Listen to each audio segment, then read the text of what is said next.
মিথ্যা গুজব ও মানহানির প্রতিবাদে নোয়াখালীর কবিরহাটে মানববন্ধন।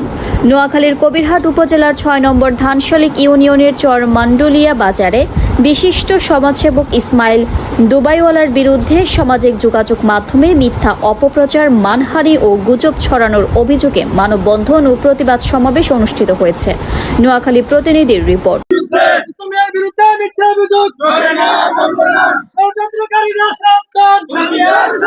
বৃহস্পতিবার ২৩ জুলাই বিকেল ৫টায় স্থানীয় এলাকাবাসীর উদ্যোগে এই কর্মসূচির আয়োজন করা হয়। সমাবেশে বক্তারা অভিযোগ করেন, মানসিক ভারসাম্যহীন এক তরুণীকে কেন্দ্র করে ইসমাইল দুবাইওয়ালার বিরুদ্ধে একটি কুচক্রী মহল ভিত্তিহীন অপপ্রচার চালাচ্ছে। তাদের দাবি, ইসমাইল দুবাইওয়ালার কাছে ২ লাখ টাকা চাঁদা দাবি করা হয়েছিল। তিনি চাঁদা দিতে অস্বীকৃতি জানালে বিভিন্ন ফেসবুক আইডি থেকে তার বিরুদ্ধে অপপ্রচার ও মানহানিকর পোস্ট ছড়িয়ে দেওয়া হচ্ছে। বক্তারা আরও বলেন, ইসমাইল দুবাইওয়ালা দীর্ঘদিন ধরে এলাকার উন্নয়ন ও বিভিন্ন সামাজিক কর্মকাণ্ডের সঙ্গে সম্পৃক্ত। তার জনপ্রিয়তার ঈর্ষান্বিত হয়ে একটি স্বার্থান্বেষী মহল পরিকল্পিতভাবে তার ভাবমূর্তি অক্ষুণ্ণ করার অপচেষ্টা চালাচ্ছে।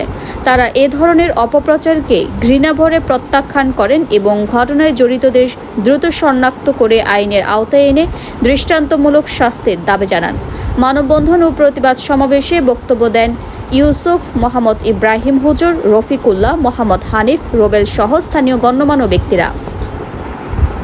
যে বিষয়টা নিয়ে দাঁড়িয়েছি, মানববন্ধন করতেছি, আজ ১০ বৃষ্টির মধ্যে আমাদের এই সমাজের বহু পরিচিত মুখ ইসমাইল দুবাইওয়ালা চরমন্ডলিয়া একটা ভারসাম্যহীন মহিলাকে নিয়ে যে মিথ্যা অপবাদ দিছে কিছু কুচক্রী মহল, ওনার মান সম্মান ক্ষুণ্ণ করার জন্য আমরা এর প্রতিবাদ জানাই এবং সুস্থ তন্ত্রের মাধ্যমে যে প্রকৃত দোষী তাকে আইনের আওতায় আনা হোক।